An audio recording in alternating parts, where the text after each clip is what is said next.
सुब्बू दादा, सॉरी सुब्बू दादा, ते एवढे सगळे पार्सल्स?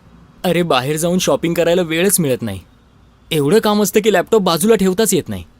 पण थँक्स दादा येण्यासाठी. पहिला जॉब आहे आणि एवढं काम करायला लावतायत. बोल, काय डिस्कस करायचं होतं? ओ हां, जसा कॅम्पसमधून एवढा चांगला जॉब लागला, मला वाटलं दिस इज इट. आता मी माझ्या लाईफचे सगळे ड्रीम्स अचीव्ह करू शकतो. I don't need to depend on anyone. In fact जसा पहिला चेक मिळाला, मी बाबांना सांगितलं मी करणार DIY माझी सगळी स्वप्न. म्हणजे do it your self.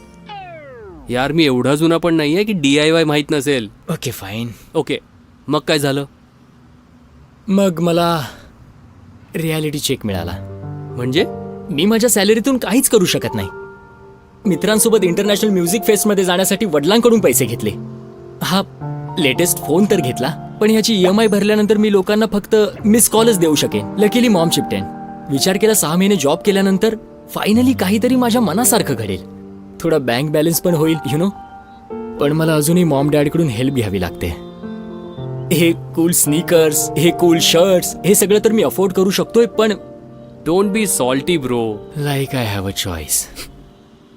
Subbu दादा, यात मला म्युच्युअल फंड्स काही हेल्प करू शकतील का? आपल्या पहिल्या सॅलरीतून म्युच्युअल फंड्स मध्ये इन्व्हेस्ट करणं is the perfect way to DIY your dreams. बस हॅव पेशन्स. म्युच्युअल फंड्स जादूची छडी नाहीये. ही एक अशी इन्व्हेस्टमेंट आहे जी प्रत्येक प्रकारच्या गोलसाठी वेल्थ बनवू शकते.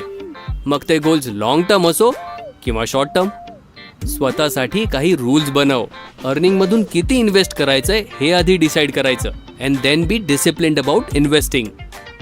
सिस्टमॅटिक इन्व्हेस्टमेंट प्लॅन म्हणजे SIP एक असं साधन आहे जे कुठल्याही गोलपर्यंत पोहोचण्यासाठी तुझी मदत करू शकतं, फक्त थोड्या प्लॅनिंग सोबत. कळलं? समजलं. Mutual funds are late. MFSH MFSH. Mutual funds सही आहे. सुब्बू दादा, म्युच्युअल फंडातील गुंतवणुकी बाजारातील जोखमींच्या अधीन असतात. योजनेशी संबंधित सर्व दस्तऐवज काळजीपूर्वक वाचा.